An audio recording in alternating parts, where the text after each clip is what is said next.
Hello friends, today we start the second lesson from 9th standard work and energy. इथे तुम्हाला जे pictures दिसून राहिला आहे या पिक्चर्समध्ये सर्वच्या सर्व ठिकाणी वर्क झालेला आहे. आता नेमकं वर्कचं मीनिंग काय आहे तर विद्यार्थी मित्रांनो वर्कचं मीनिंग आहे म्हणजे वर्क डन आम्ही कशाला म्हणू शकतो तर वर्क डनची सिंपल सी डेफिनेशन आहे की work is said to be done. Work is said to be done when force is applied on object. When force is applied on object causes displacement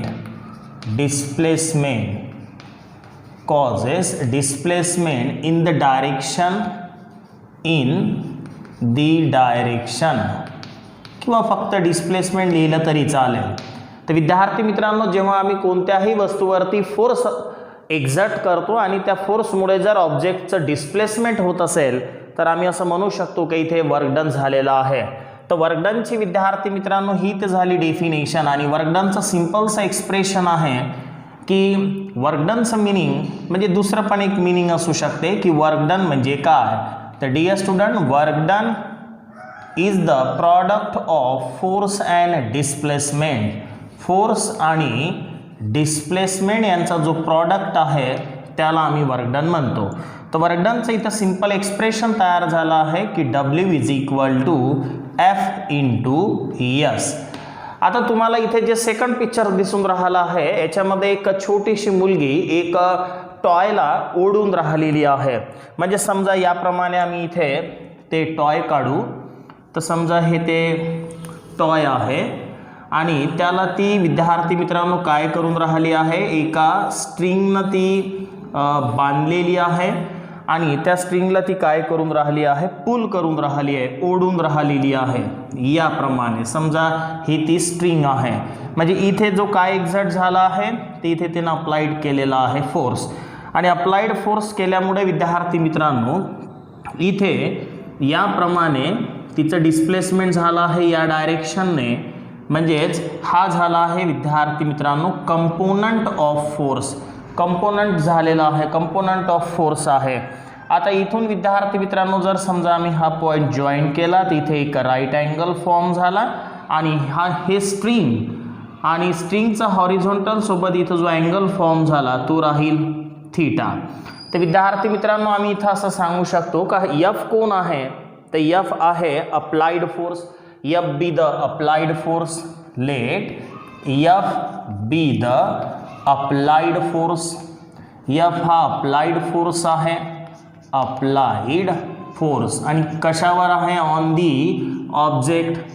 आता इथे टॉय घेतलेली आहे object and F1 be it's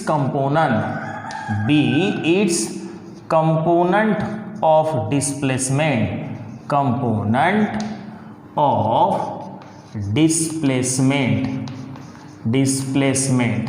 आणि विद्यार्थी मित्रांनो मग इथे displacement किती असेल तर ते आम्ही कन्सिडर करू एस बी. डिस्प्लेसमेंट एस न डिनोट्स केल्या जाते एस बी दी डिस्प्लेसमेंट. तर विद्यार्थी मित्रांनो वर्क डन आम्हाला काय मिळेल तर आम्ही असं सांगू शकतो की वर्क इज डन बाय. तर इथे आम्हाला जे वर्क डन मिळेल ते वर्क डन विद्यार्थी मित्रांनो याप्रमाणे मिळेल W is equal to F1 into S म्हणजे फोर्स इंटू डिस्प्लेसमेंट. पण हा फोर्स घ्यायचा आहे F1. तर समजा आम्ही याला एक्सप्रेशन नंबर दिलेला आहे 1. आता विद्यार्थी मित्रांनो इथे अँगल फॉर्म झाला आहे अँगल थीटा फॉर्म झाला आहे. तर मग पुन्हा आम्ही सांगू शकतो की let theta be the angle made by string. Angle made by string with horizontal. तर विद्यार्थी मित्रांनो इथे आम्ही ट्रिग्नोमेट्री यूज करू शकतो. आता या ट्रायंगल मध्ये जर आम्ही ट्रिग्नोमेट्री यूज केली तर हा थीटा आहे ही त्याची ॲडजस्टंट साईड आहे, म्हणजेच या ट्रायंगलचा हा बेस आहे आणि ही हायपोटेनियस आहे. तिथे एक ट्रिग्नोमेट्री यूज होईल कॉस थिटाची. कॉस थिटाचा ट्रिग्नोमेट्री आहे ॲडजस्टंट साईड म्हणजेच बेस अपॉन हायपोटेनियस. तर विद्यार्थी मित्रांनो कॉस थिटा हा कॉन्स्टंट राहिला बेस, तर बेस आहे F1 आणि हायपोटेनियस आहे F. तर याच्याहून F1 ची व्हॅल्यू निघेल, ह्या दोघांचं मल्टिप्लिकेशन होईल आणि F1 ची व्हॅल्यू येईल F1 is equal to F into cos theta. आता ही व्हॅल्यू विद्यार्थी मित्रांनो आम्ही 1 मध्ये सबस्टिट्यूट करू शकतो F1 च्या जागी F कॉस थिटा. तर आम्ही इथे सांगू शकतो की फ्रॉम फर्स्ट पहिल्या याच्याहून काय येईल, तर W इज इक्वल टू येईल, इथं जर ही व्हॅल्यू सबस्टिट्यूट केली तर इथे येईल F cos theta into displacement. तर आम्ही याला सरळ पण लिहू शकतो W is equal to F into S into cos theta. हे एक्सप्रेशन आहे विद्यार्थी मित्रांनो वर्क डनचं. आता जर कॉस थिटाचा जर आम्ही विचार करून राहिलो, समजा या थिटाची व्हॅल्यू विद्यार्थी मित्रांनो 1 असेल, थिटा जो आहे थिटा इफ जर थिटाची व्हॅल्यू विद्यार्थी मित्रांनो 0 असेल, थिटाची व्हॅल्यू किती असेल 0, म्हणजे इथे या डायरेक्शननं जर फोर्स अप्लाइड केला तर थिटाची व्हॅल्यू काय राहील 0 राहील. आता जर 0 असेल तर कॉस थिटाची व्हॅल्यू विद्यार्थी मित्रांनो 1 असते. थिटाची व्हॅल्यू जर 0 असेल तेव्हा कॉस 0 ची व्हॅल्यू किती राहील 1. आणि म्हणून मग वर्क डन जे आहे ते येईल याप्रमाणे F इंटू S. याला पॉझिटिव्ह वर्क डन म्हणतात. त्याच्यानंतर जर समजा थिटाची व्हॅल्यू विद्यार्थी मित्रांनो ही 90 डिग्री असेल, आता थिटाची जर व्हॅल्यू 90 डिग्री असेल तर विद्यार्थी मित्रांनो कॉस 90 डिग्रीची व्हॅल्यू किती असते 0.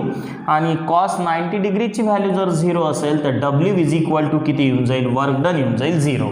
जर थिटा हा 90 डिग्री असेल म्हणजे ही जर ऑब्जेक्ट आहे आणि या ऑब्जेक्टवरती जो फोर्स अप्लाइड केला जर तो या सरफेसला परपेंडिक्युलर असेल म्हणजे 90 डिग्रीचा अँगल असेल तर वर्क डन हे 0 असते.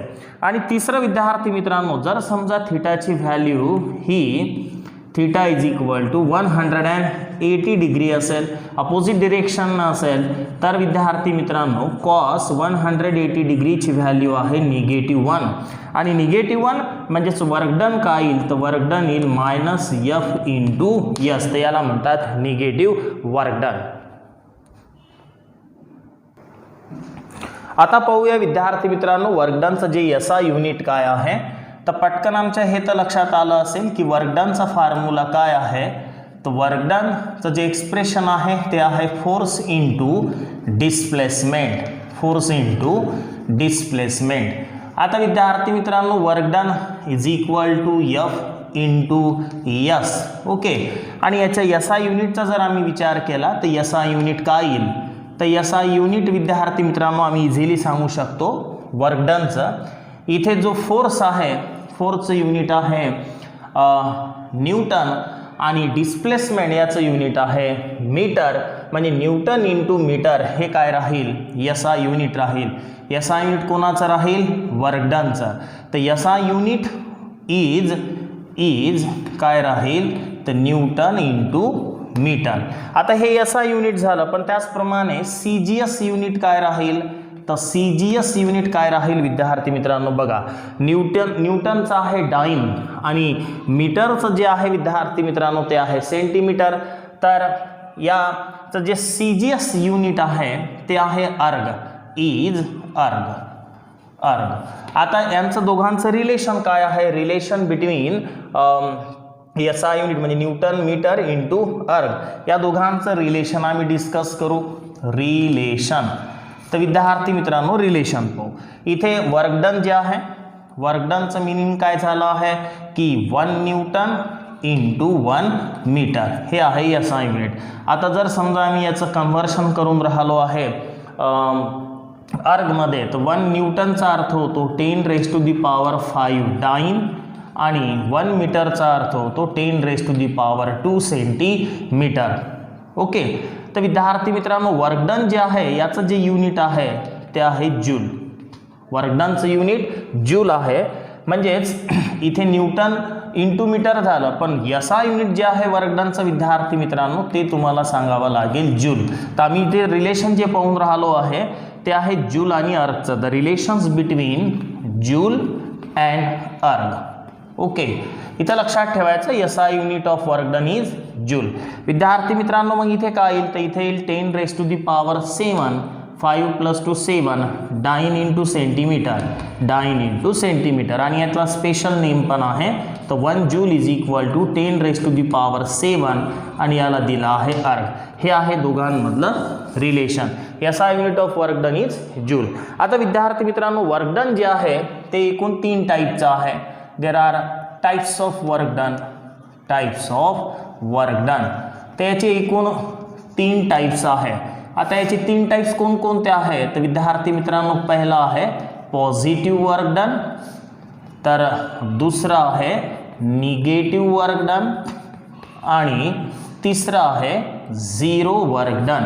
तर वर्क डनचे विद्यार्थी मित्रांनो एकूण 3 टाइप्स आहे. आता नेमकं पॉझिटिव्ह वर्क डन कशाला म्हणतात, तर असं वर्क डन की ज्याच्यामध्ये ऑब्जेक्टवरती फोर्स अप्लाइड केल्यानंतर ऑब्जेक्टचं डिस्प्लेसमेंट जर फोर्सच्या डायरेक्शननं होत असेल, म्हणजे force applied on a object and displacement causes the displacement in the direction of the force.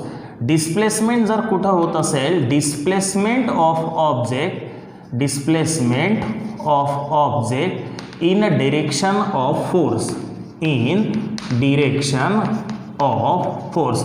जर ऑब्जेक्टचं डिस्प्लेसमेंट विद्यार्थी मित्रांनो ज्या डायरेक्शननं फोर्स अप्लाइड केला त्या डायरेक्शननं होत असेल तर त्याला म्हणतात पॉझिटिव्ह वर्क डन. म्हणजे आम्ही सिंपलचे डेफिनेशन सांगू शकतो, when a force is said to be, the force said to be positive if the force acting on an object and displacement of object in a direction of the force. मग याचं examples कोणतं राहील, त्याचं examples विद्यार्थी मित्रांनो जर समजा एखादी ऑब्जेक्ट वरतून खाली येत असेल, म्हणजे an object falls under gravity, falls under gravity.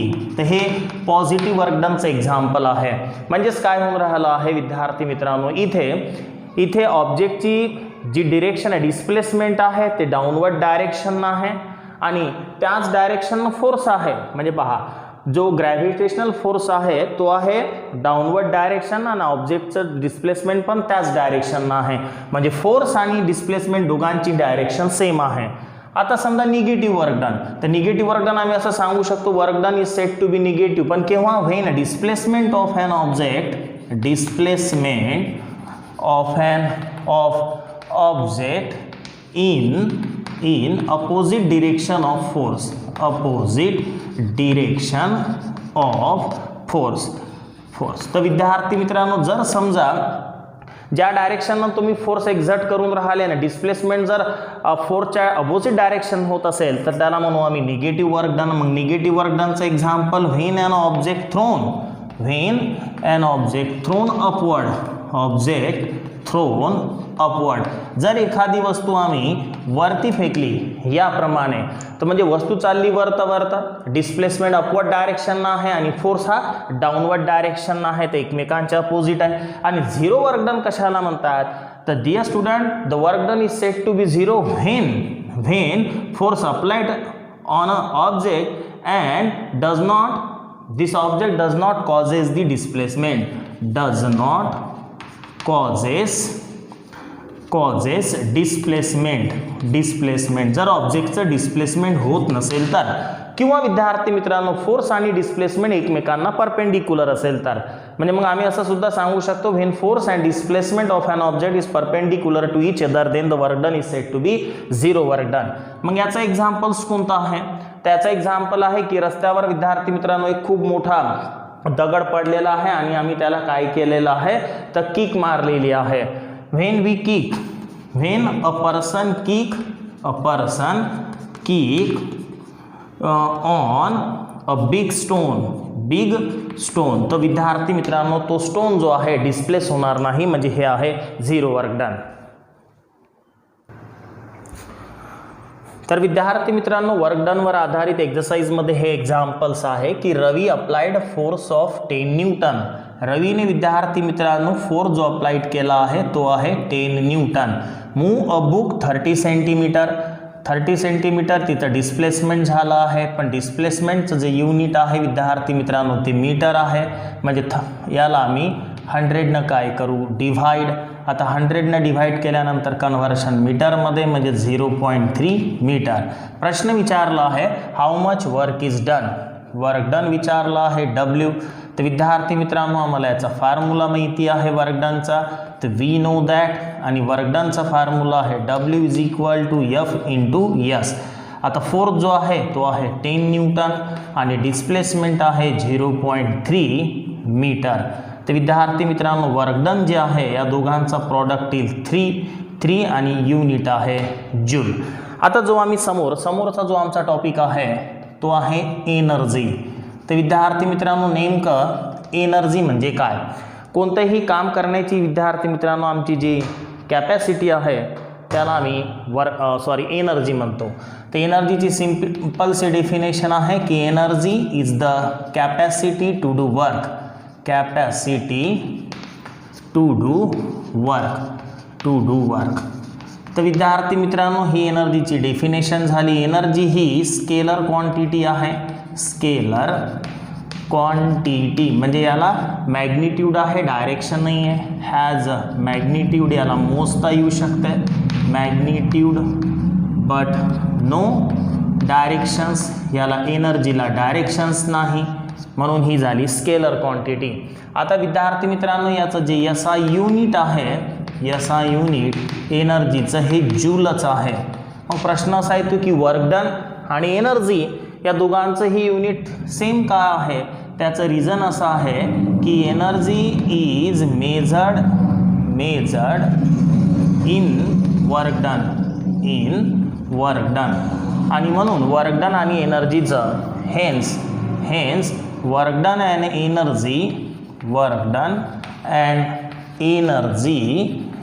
Energy has same unit. तर दोघांचंही युनिट विद्यार्थी मित्रांनो सारखं आहे. आता एनर्जीचे काही विद्यार्थी मित्रांनो आम्ही इथे डिस्कस करणार आहोत टाईप्स. याच्यामध्ये आम्ही डिस्कस करू मेकॅनिकल एनर्जी. आता जो मेकॅनिकल एनर्जी आहे याचे विद्यार्थी मित्रांनो पुन्हा 2 टाईप्स आहे. पहिला आहे कायनेटिक एनर्जी म्हणजे गतिज ऊर्जा, आणि दुसरा आहे विद्यार्थी मित्रांनो स्थितिज म्हणजेच पोटेन्शियल एनर्जी. तर आता आम्ही डिस्कस करू विद्यार्थी मित्रांनो कायनेटिक एनर्जी म्हणजे काय. विद्यार्थी मित्रांनो मेकॅनिकल एनर्जीचा जो पहिला टाईप्स आहे तो आहे कायनेटिक एनर्जी. कायनेटिक एनर्जी म्हणजे काय, तर विद्यार्थी मित्रांनो कोणतीही एखादी वस्तू तिच्या मोशनमुळे, म्हणजे जर ती रेस्टमध्ये आहे आणि ती जर मोशनमध्ये आली तर मोशनमुळे तिच्यामध्ये जी एक एनर्जी स्टोअर्ड होते त्या एनर्जीला म्हणतात कायनेटिक एनर्जी. त्याची सिंपल सी डेफिनेशन आहे the energy which an object has because of its motion is called kinetic energy. म्हणजे एखादी वस्तू जर मोशनमध्ये आली तर तिच्यामध्ये जी एनर्जी येईल त्या एनर्जीला म्हटल्या जाईल कायनेटिक एनर्जी. आणि कायनेटिक एनर्जीचे विद्यार्थी मित्रांनो आम्ही इथे एक्झाम्पल्स घेऊ की जे वॉटर आहे, वॉटर जर समजा रिव्हरमध्ये असेल आणि जर ते वॉटर विद्यार्थी मित्रांनो फ्लो होत असेल, फ्लोईंग वॉटर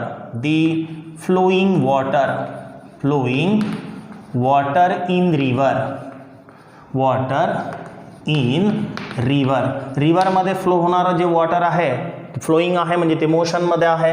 किंवा the bullet fired from the gun, the bullet fired from a गनमधून जशी बुलेट निघाली तिथला विद्यार्थी मित्रांनो ती मोशनमध्ये आली तर तिच्यामध्ये कायनेटिक एनर्जी स्टोअर्ड होईल. किंवा विद्यार्थी मित्रांनो अ बॉडी फॉल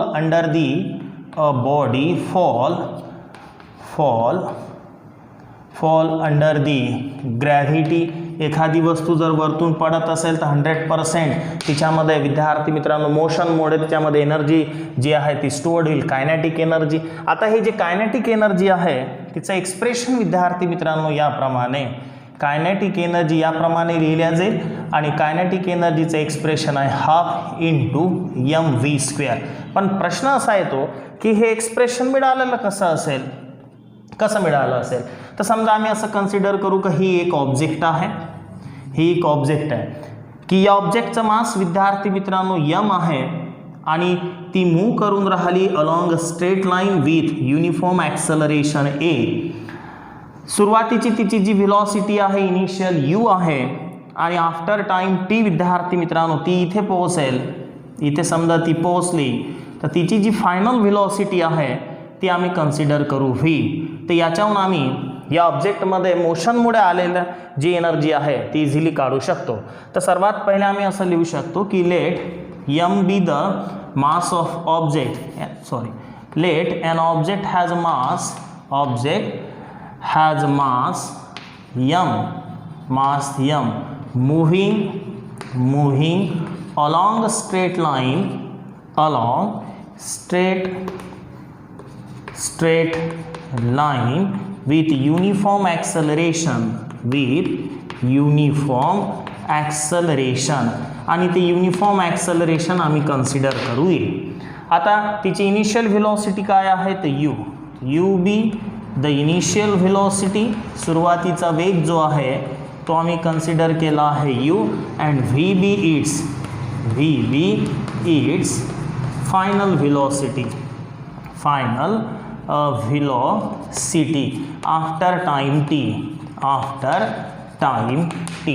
तर विद्यार्थी मित्रांनो आम्हाला न्यूटनचं थर्ड कायनेमॅटिकल इक्वेशन माहिती असेल, kinematical equation, third kinematical equation by third kinematical equation.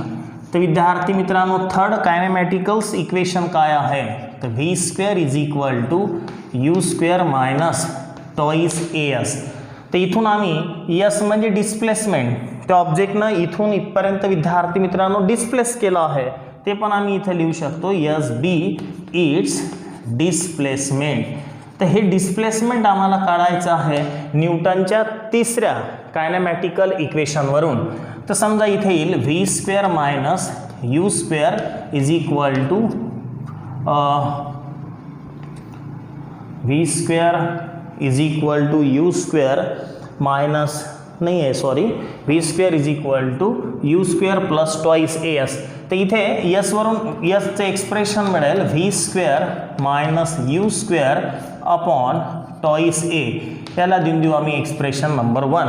आता ही ऑब्जेक्ट जेव्हा विद्यार्थी मित्रांनो मूव्ह झाली त्याच्यावरती फोर्स ॲक्ट झाला असेल तर 100% तो जो फोर्स आहे, फोर्सचं एक्सप्रेशन आहे m into a, mass into accelerations. हे झालं एक्सप्रेशन सेकंड.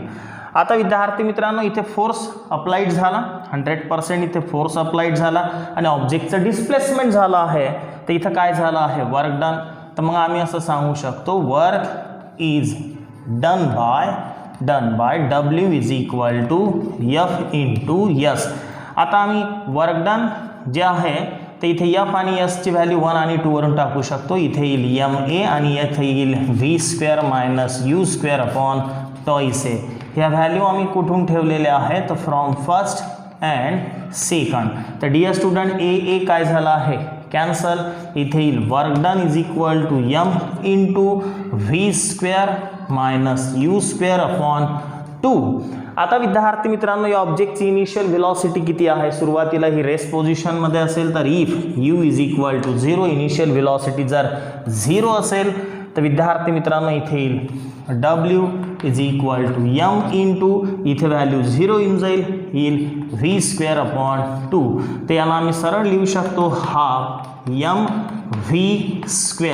पण हे जे वर्क डन आहे, वर्क डन म्हणजेच काय तर इथे मोशन आहे आणि कायनेटिक एनर्जी इथे स्टोअर झाली आहे. तर आम्ही सांगू शकतो की work done is equal to change in kinetic energy. म्हणजेच मग इथे येईल kinetic energy is equal to half mv². Second जो टाईप आहे तो आहे पोटेन्शियल एनर्जी. एखाद्या ऑब्जेक्टमध्ये जर एनर्जी स्टोअर्ड होत असेल तर तिची पोझिशन चेंज झाली असेल किंवा तिची स्टेट जर विद्यार्थी मित्रांनो स्पेसिफिक स्टेट जर चेंज झाली असेल तर त्याच्यामध्ये जी एनर्जी स्टोअर्ड होऊन राहिली त्याला म्हणतात पोटेन्शियल एनर्जी. तर सिंपल सी डेफिनेशन याची आहे, the energy stored in the object, energy stored in an object, in an object because of its specific state or position is called potential energy. आता ही जी potential energy आहे विद्यार्थी मित्रांनो याचे examples आम्ही इथे पाहू. समजा एखादा स्प्रिंग आहे आणि स्प्रिंगला जर तुम्ही कॉम्प्रेस केलं आहे, कॉम्प्रेस स्प्रिंग, तर तिची जी तिची जी स्टेट आहे, शेप जो आहे तो इथे चेंज झाला तर त्याच्यामध्ये एनर्जी स्टोअर्ड झाली पोटेन्शियल एनर्जी. आणि जर समजा तुम्ही ते प्रेशर जे आहे ते रिलीज केलं असेल तर स्प्रिंग जे पोटेन्शियल एनर्जी आहे त्याचं कन्व्हर्शन होऊन जाईल कायनेटिक एनर्जीमध्ये. त्याचप्रमाणे वॉटर जर स्टोअर्ड असेल in a dam, water stored in a dam, ते एक स्पेसिफिक हाईट तिला मिळत आहे तर त्याच्यामध्ये जी एनर्जी स्टोअर्ड होईल ती राहील पोटेन्शियल एनर्जी. आणि पोटेन्शियल एनर्जीचं एक्सप्रेशन आहे mgh, mass acceleration due to gravity, आणि h म्हणजे हाईट. हे एक्सप्रेशन आहे mgh. आता विद्यार्थी मित्रांनो पोटेन्शियल जी एनर्जी आहे आणि जे कायनेटिक एनर्जी आहे याच्यावर आधारित काही एक्झाम्पल्स आम्ही डिस्कस करू. एक्झरसाइजमध्ये हा क्वेश्चन आहे की एका कारची व्हेलॉसिटी सुरुवातीला 24 किलोमीटर पर आवर होती आणि ती इन्क्रीज झाली आहे 72 किलोमीटर पर आवरमध्ये आणि ऑब्जेक्टचं मास आहे 1500 किलोग्राम. तर find the work done to increase the velocity. आता विद्यार्थी मित्रांनो work done, increase the velocity increase झाली आहे. चेंज इन व्हेलॉसिटी म्हणजेच काय, तर कायनेटिक एनर्जी. तर विद्यार्थी मित्रांनो आम्ही सर्वात पहिले मास लिहू. मास ऑफ द कार ते आहे 1500 किलोग्राम. नंतर इनिशियल व्हेलॉसिटी किती आहे, तर ती आहे 54 किलोमीटर पर आवर. तर आता विद्यार्थी मित्रांनो व्हेलॉसिटीचं युनिट आहे मीटर पर सेकंड, तर आम्ही याचं कन्व्हर्शन मीटर पर सेकंडमध्ये करू. तर किलोमीटर आहे त्याचं कन्व्हर्शन मीटरमध्ये करू. 1000 आम्ही याला काय केलं आहे मल्टिप्लाय, आणि आवर जे आहे ते येईल 3600 सेकंड. आता विद्यार्थी मित्रांनो इथे 20 काय झाले आहे कॅन्सल, आणि यांची जर समजा आम्ही डिव्हिजन केली तर आमचं जे आन्सर आहे ते येईल 15 मीटर पर सेकंड. त्याचप्रमाणे फायनल जी व्हेलॉसिटी आहे ती आहे 72 किलोमीटर पर आवर. तर याचं पण कन्व्हर्शन तसंच करू. 72 मल्टिप्लाइड बाय 1000 आणि डिवायडेड बाय 3600 सेकंद, ते येऊन जाईल 20 मीटर पर सेकंड. आता आम्हाला वर्क डन काढायचं आहे, तर वर्क डन आम्हाला काढायचं आहे. तर इथे येईल चेंज इन कायनेटिक एनर्जी,